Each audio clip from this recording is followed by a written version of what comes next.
Rohingya camp পরিদর্শন শেষে কক্সবাজার ফেরার পথে বিশ্বকাপজয়ী জার্মানির সাবেক ফুটবলার মেসুত ওজিল এবং তুরস্কের প্রেসিডেন্টের পুত্র নেকমেতিন বিলাল এরদোয়ানকে বহনকারী গাড়িবহর সড়ক দুর্ঘটনার কবলে পড়েছে।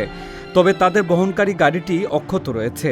এই ঘটনায় প্রোটোকলে থাকা পুলিশের গাড়ির সঙ্গে ধাক্কা লেগে ব্যাটারি চালিত ইজি বাইকটি ধুমড়ে মুচড়ে যায় এবং দুর্ঘটনা কবলিত গাড়িটির চালক আহত হয়েছেন। 19 ফেব্রুয়ারি বৃহস্পতিবার সন্ধ্যা 7টার দিকে শহীদ এটিএম জাফর আলম আরকান সড়কের উখিয়া উপজেলার কুতুপালং এলাকায় এই দুর্ঘটনা ঘটে। ঘটনার সত্যতা নিশ্চিত করে শাহপুরী দ্বীপ হাইওয়ে থানা পুলিশের পরিদর্শক সাইফুল ইসলাম বলেন, রোহিঙ্গা ক্যাম্প পরিদর্শনে গিয়ে সাবেক ফুটবলার মেসুত ওজিল ও তুরস্কের প্রেসিডেন্টের পুত্র নেকমেতিন বিলাল এরদোয়ান সেখানে ইফতার করেন। পরে তাদের বহনকারী গাড়িবহরটি উখিয়ার কুতুপালং এলাকায় পৌঁছায়। এ সময় উপসড়কের দিক থেকে একটি ইজি বাইক আকস্মিক প্রধান সড়কে উঠে এসে বহরটির নিরাপত্তার দায়িত্বে থাকা পুলিশের গাড়িটির সঙ্গে ধাক্কা মারে। এতে ইজি বাইকটি ধুমড়ে মুচড়ে গেলে চালক গুরুতর আহত হয়। পুলিশ সদস্যদের বহনকারী গাড়িটিও সামান্য ক্ষতিগ্রস্ত হয়েছে।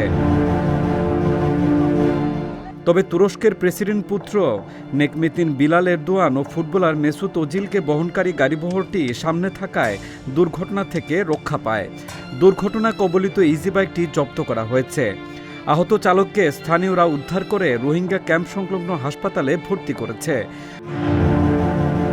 ঘটনাটি নাশকতার চেষ্টা নাকি নিছক দুর্ঘটনা তা তদন্ত করে প্রয়োজনীয় আইনগত ব্যবস্থা গ্রহণ করা হচ্ছে বলে জানিয়েছে হাইওয়ে পুলিশ পরিদর্শক।